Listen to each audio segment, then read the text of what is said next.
we should get started. Go ahead, ask your question.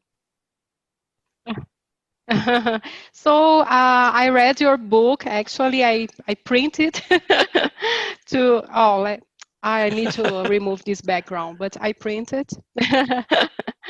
And it's really amazing, the theory and everything. But then I started studying all the interconnections between the meridians. So in the end, I got a kind of confused. So almost all of them connects with all of them. So and then in the last part of the book, there was the spherical meridian flow, and I said, okay, so I believe this spherical meridian flow is really the base for a real treatment to a patient. So, okay, now how can we apply all these connections of this meridian flow in a treatment? So we need to identify the symptoms and then check tongue, pulse, everything. And then once we identify the meridian in that spherical flow impacted, could you elaborate how we could work that spherical meridian flow, please? Yes, this was your question in your email. So let Yes, me, yes. now I'm going to, can you see this? I believe it will come. Yeah, now I see. Yes. Okay, so I have a master's degree in acupuncture. I was a licensed acupuncturist, and then I lived in Chile and lost my license. So, but yeah, Oh. so I had to study everything about 5 elements and then pass the national test. So I know everything about 5 elements. And that's the pattern Yes. that we study in 5 elements. Fire, earth, metal, water, wood, and the Ko cycle and the Shen cycle. Mm-hmm. And then we have 6 elements, which is just the same kind of model, but just adding one more element. So are you with me so far? Yes, and it seems more equilibrated because to the element fire having the double of the meridians than the other elements does not seem correct, No. right? There's a reason for that, but you don't get that explanation when you learn 5 elements. Exactly. Yeah. And so we learned that, like, do you say pericardium, sanjiao, triple warmer? How do you name those? Um, Here in Portuguese, we say triplo aquecedor or triple heater. Triple heater. But yes, but we can say sanjiao, the Chinese term as well. And do you say diaphragm, pericardium, Pericardium. pericardio? Yeah. And so Hmm. those two, 5 element theory says that's primal fire, right? So heart, small intestine is fire. But then pericardium, sanjiao, primal fire. It's that fuego primordial, that primal Hmm. fire. And so is there a difference there? Is there enough of a difference that it's actually 2 elements? Yes, it's actually 2 elements. So you have to understand what primal fire is. And fire is not really a good term for it. It's not really a fire, but it is a synergistic energy. So you can call it a fire, but it's not really a fire. Okay, so this is what we have. When we work with the points on the body, or we're listening to pulses, we look at the 5 elements. And we relate things by those 5 elements. We can do the same with 6 elements, but then, let me see if I can get this to jump over. Mm-hmm. But now we have this, which is everything you need to know about meridian theory in one picture. All of meridian theory is in there. From like the 6 divisions, the Ko cycle, the Shen cycle, other cycles are all in there. And so how do you listen to this? How do you see this and make sense of it? Right? This is your question. Mm-hmm. Yes. So ultimately, you have to form like a 3-dimensional picture in your mind and travel around it. Right? But that is not easy. That takes time. So you look at the symptoms of what you want to look at, and that draws you into a certain point. Do you have a case in mind that you're working with? Um, I can tell you some symptoms that, and then we can use as a case. Yes. Uh-huh. Okay. So so symptoms. How can I say?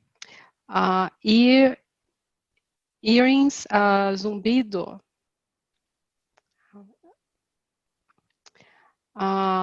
Like pins in the ears, inside the ears. A ringing in the That ears. noise. Exactly. So yes, exactly. So this one, and then a kind of blurring vision. Then tongue has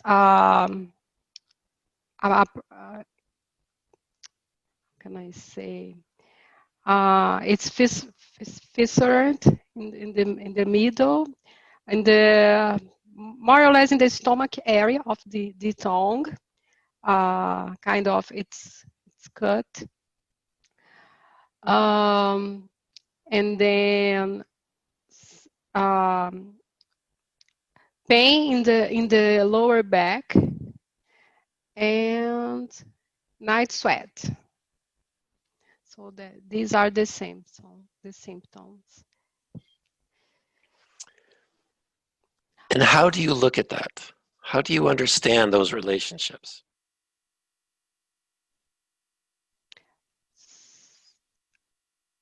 Um, I see some kidney symptoms. Probably the lower back pain is related to indeficiency of kidney. The cut in the tongue maybe have to do for sure with in problem, but then it is in the lung, almost reaching stomach area of the tongue. And what else? The ears have to do with, I believe, with kidney as well. So now you're wanting to And see, how do these all connect to? How do these all connect? Right? This is what this is. mm-hmm. And that's when you look at something like this and you start to see, okay, kidney. I have to bring up, I'm trying to find um,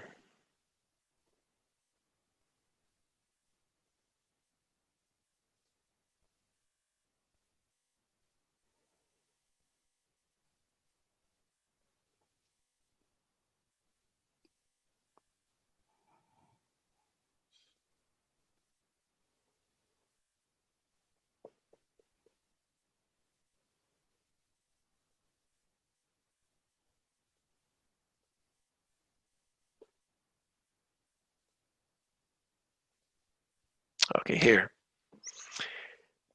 So you start with kidney here at the bottom,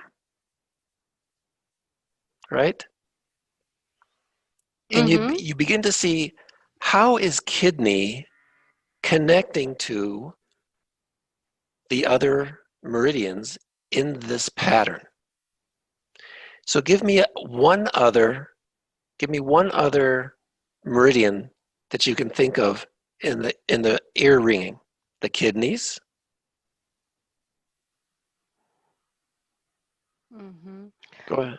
Um,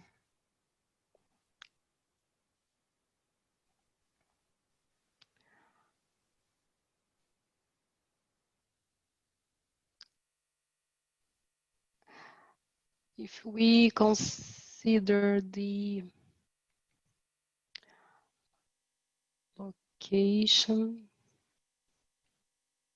Well, let's see. You have, okay, give me the it symptoms. could be a large intestine. Yes, it could be. Mhm. So you look at the large intestine. Gonna have to get a different color here. Where are the colors? Where are the colors?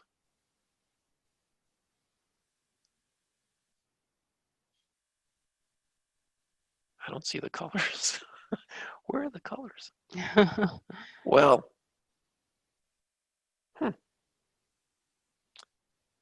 think it's easier just to put in a shape.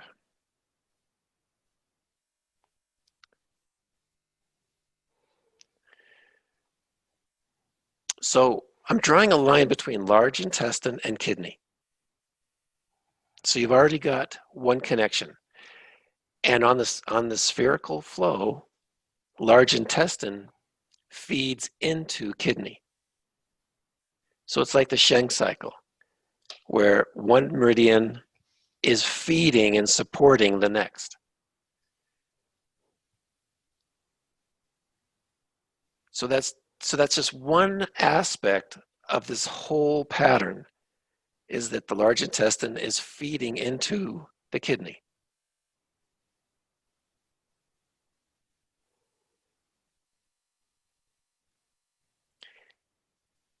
What else? What is another symptom? Yes. Uh, Lower back pain. Okay.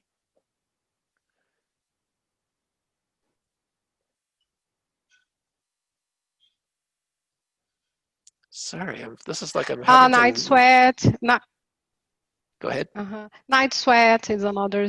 Night sweat.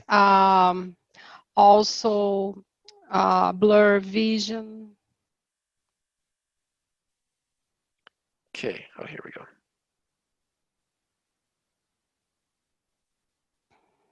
There.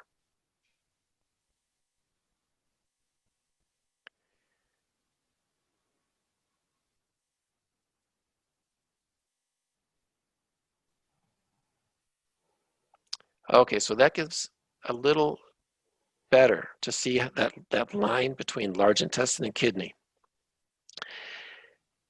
Kinos, you're not looking at night sweats. So the yang is kind of burning up the yin. The yin is not able to protect itself. And the yang is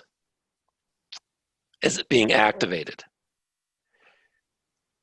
So you look here, this is just one perspective, where you break, see the blue cone and the yellow cone? Mm-hmm. So the blue cone are the yin elements, the yin meridians. And the red cone are the yang elements and meridians. And so they begin to connect and relate to each other on every single level.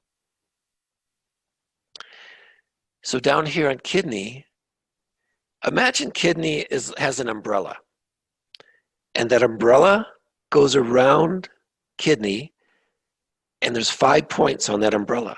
And we see that here by large intestine, small intestine, sanjiao, lung, and pericardium. Go Are ahead.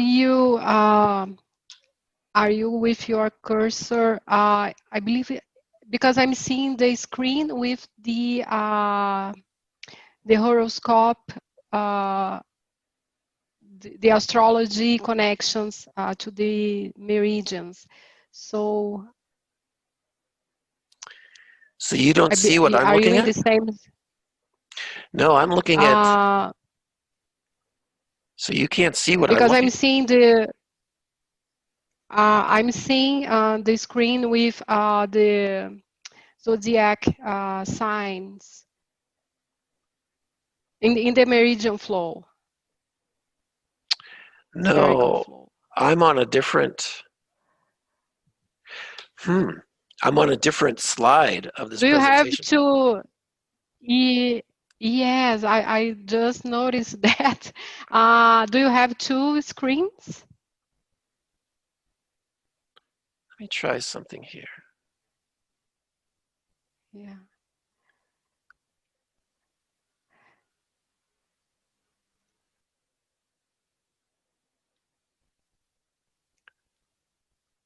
Tell me what you see. I see. Uh,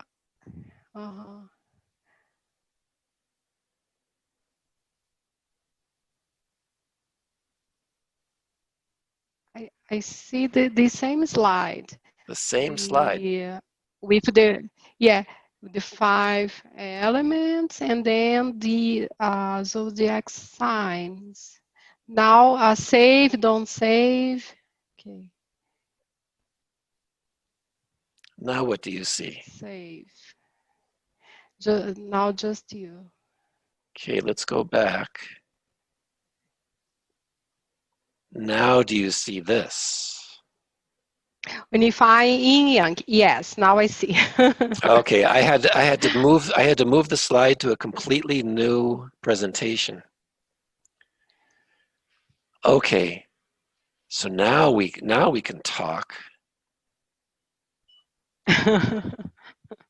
Okay, so here I have an arrow pointing at kidney. Yes. And we see Yes. circling around kidney are 5 meridians. Can you see my cursor for pericardium, large intestine? Yes. Okay, so Yes. that's like kidney is sitting in the center of that circle. And all of those meridians have an impact on the kidney. And the kidney is the center of yin. And it is surrounded by these yang meridians. How does it defend itself? When these yang meridians want to use it for their activity, they want to consume it for their activity. What kind of power does kidney have to have in order to survive?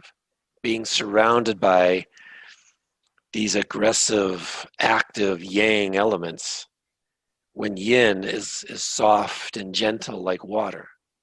How does yin survive? Yes.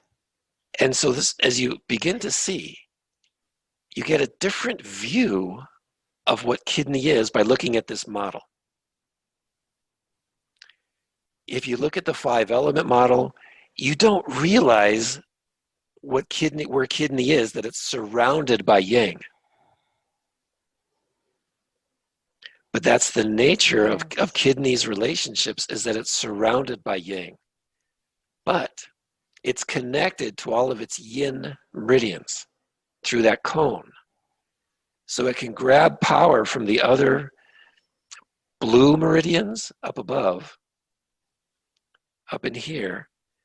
This power of the yin will feed down into kidney to support it, while the yang surrounding the kidney is trying to consume it. And so the structure of that cone, of yin protects the kidney. And so you bring these two structures together, that one wants to consume the other. The yang wants to consume the yin, but they both have very strong structures and can maintain themselves. So then they begin to play. When you first create this pattern for life, it's very peaceful and there's a balance. But then we begin to live life and this balance becomes upset. Maybe the yang becomes activated and maybe the yin becomes weakened, or maybe the yang becomes weakened, and it begins to go into these different patterns, right? So when you look at it, when you look at the meridians in this way, and you can see how the yin meridians are surround the yang meridians like this, you begin to see one aspect of this. This is the original aspect where the yang meridians come in to the yin meridians and they connect. So then a person walks into your office, zumbido de las orejas. How do you say it? Zumbido? The ear ringing. Zumbido. And you think, this must be the kidney. Why the kidney? What aspect of the kidney in all of this causes that? What is the kidney supporting the hearing? Or is it a relationship of many meridians creating the hearing? And within those relationships, there's a buzz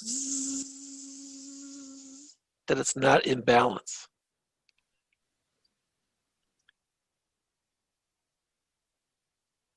So if you look here,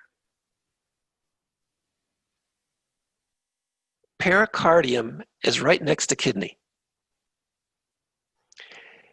There are two meridians that feed into kidney in this structure. Large intestine and pericardium. Can you see that? Yes. So if you look at kidney and you think, maybe it's the pericardium not supporting the kidney. Now, you're not going to see that in 5-element theory. It's going to say fire and water. Well, pericardium's not really fire. Once you say fire element, you're thinking heart, small intestine. But here, that pericardium is supporting the kidney, whereas the heart is all the way on the other side of the sphere, giving balance. Kidney and heart form a balance. And between them, all the other meridians are talking. But the pericardium sits right next to the kidney because basically they both have water. The pericardium is like water filled with energy that creates life. But it's water. It survives in water. So putting pericardium next to kidney has a reason. Okay. So the ears. The pericardium and the sanjiao pass by the ears. Right? If you want to control the zumbido, the ear ringing, you look to the pericardium and you look to the sanjiao. Because I'll show you here. Do you see that? Where the pericardium feeds into the kidney and then the kidney feeds into the sanjiao. This is a flow around the sphere. So then it becomes easy to understand, oh, the kidney is very important in creating this balance between pericardium and sanjiao, that sixth element. Because pericardium and sanjiao are that sixth element, and their meridians pass through the ears into the center of the brain. And so which meridian sits between pericardium and sanjiao? Kidney. And then you begin to understand, oh, you have these pericardium and sanjiao going through the ears into the center of the brain, and then you begin to hear this ringing. And people say, that's the kidney. Well, it makes sense because the kidney is this bridge between pericardium and sanjiao to balance the sixth element.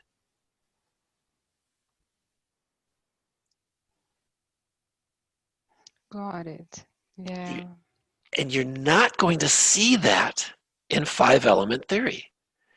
And that's why when you start to break it all apart into the 12 meridians, then you can see the exact relationships that will cause like ear ringing.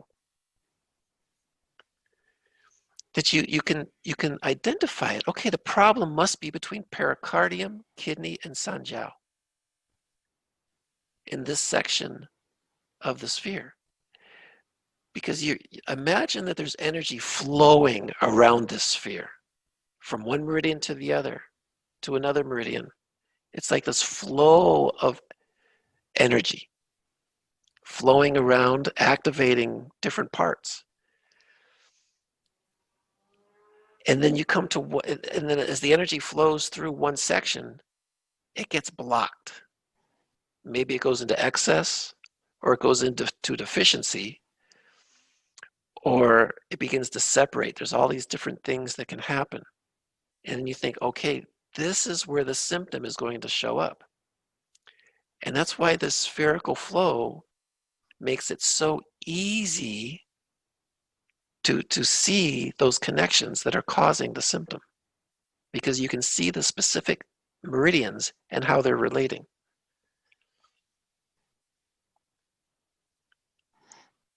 You know what? It got a lot better, this zumbido, this noise in the ear, when the acupuncture was done to Sanjiao 5. So yeah, Sanjiao, you're right. Yeah. Now, did you think it was a excess or a deficiency in kidney? Deficiency. So why would you think needling sanjiao would help a deficiency in kidney?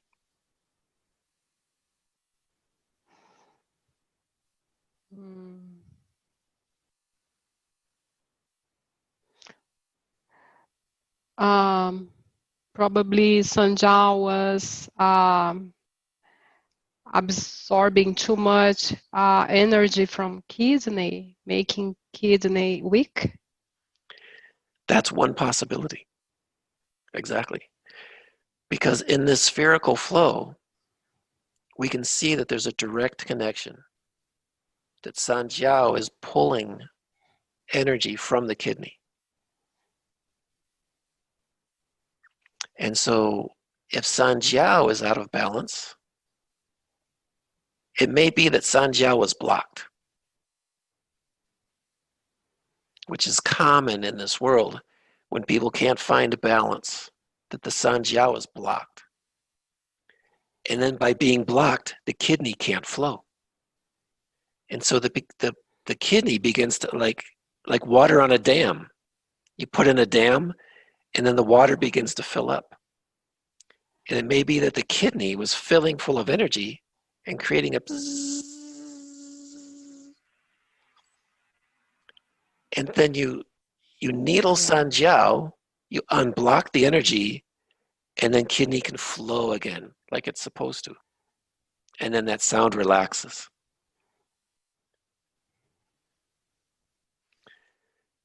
And you're not going to see this relationship very easy in the five-element model. No, exactly.